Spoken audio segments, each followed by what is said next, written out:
ओम शांति। ईश्वरीय खजाने।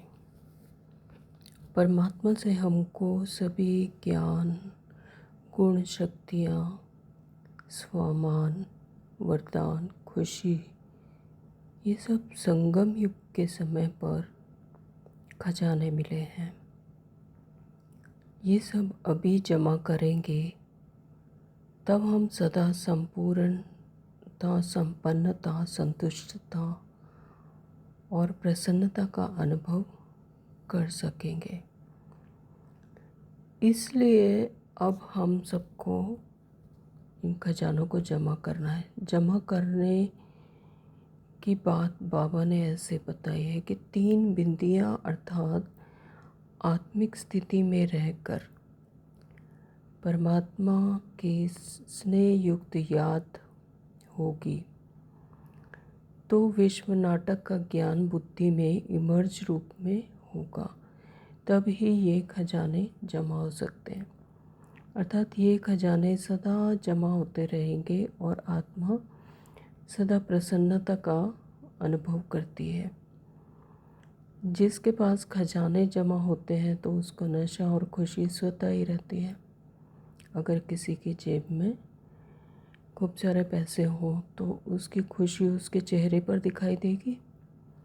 तो वैसे ही ये खजाने जब अविनाशी खजाने जब आत्मा में होते हैं तो उसका नशा और खुशी अपने आप ही नज़र आती है। तो उनके चलन और चेहरे से दिखाई पड़ती, कहना नहीं पड़ता। तो ज्ञान में बाबा ने क्या बार बार ज्ञान दिया है कि गुणों में क्या क्या और कैसे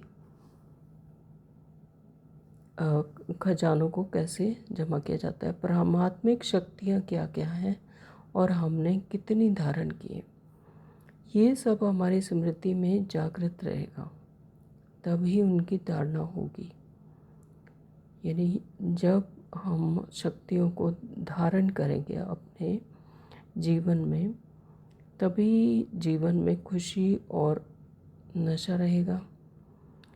जो आत्मा संपन्न और संतुष्ट होती है उसका सर्व आत्माओं के प्रति भाव और भावना भी शुभ ही होता है, क्योंकि उसको कभी किसी से न कुछ लेने की इच्छा होती है, हमेशा उसे सर्व को देने की इच्छा। यानी जो भरपूर है तो वो फ्लो करेगा ही, क्योंकि वह दूसरों को भी अपने समान संपन्न और संतुष्ट देखना चाहता है जैसे कि वह स्वयं है। तो बाप दादा से जो हमें खजाने मिले हैं उनको जमा करने के लिए बहुत सहज विधि है। विधि कहो चाहे चाबी कहो, 3 बिंदियाँ, यानी सभी के पास है यह चाबी। 3 बिंदी लगाओ और खजाने जमा करो। चेक करो निमित्त और निर्माण बनने की विधि से हमारे खजाने में कितने खजाने जमा हुए हैं। जितने खजाने जमा होंगे, भरपूर होगा, उनके चलन और चेहरे से भरपूर आत्मा का रूहानी नशा भी स्वतः ही दिखाई देगा। उसके चेहरे पर सदा रूहानी फ़कुर चमकता है। यानी जितना ही रूहानी फ़कुर होगा उतना ही वह क्या होंगे, बेफिक्र बादशाह होंगे। तो एक तो है इस खजानों को जमा कर कैसे किया जाए। एक है पुरुषार्थ प्रमाण खजाने जमा करना और दूसरा है दुआओं का खाता, यानी संतुष्टता और दुआओं का खाता कैसे जमा होता है। और तीसरा खाता है पुण्य का खाता। एक पुण्य का खाता जमा करने के लिए साधन है मन, वाणी, कर्म, संबंध, संपर्क में आते सदा निस्वार्थ और बेहद की वृत्ति, शुभ भाव, शुभ भावना से सेवा करना, निमित्त निर्माण। तो मैं विशेष आत्मा, सम्मानधारी आत्मा, बाप दादा की पहली रचना, श्रेष्ठ आत्मा, बाप दादा के दिल तख्त नशीन हूँ।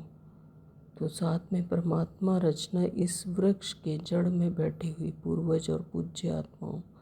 तो इस स्मृति का जब मैं तिलकधारी हूँ तो साथ में बेफिक्र बादशाह भी अपने आप ही हो जाती हूँ। तो यानी सारा फिक्र और बोझ बाप दादा को अर्पण।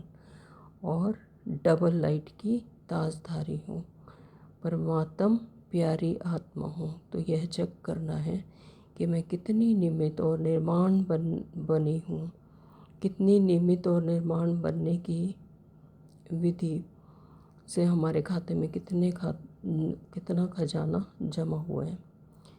जितने खजाने जमा होंगे उतने ही भरपूर होगा और उसकी चलन और चेहरे से भरपूरता नज़र आएगी। तो उसके चेहरे पर सदा ही रूहानी फ़कूर चमकता है। तो जितना भी रूहानी फ़कूर होगा तो वह उतना ही बेफिक्र बादशाह होगा। तो यह चेक करना है स्व पुरुषार्थ का खाता, दुआओं का खाता, पुण्य का खाता कितना परसेंटेज जमा हुआ है। ओम शांति। थैंक यू पापा।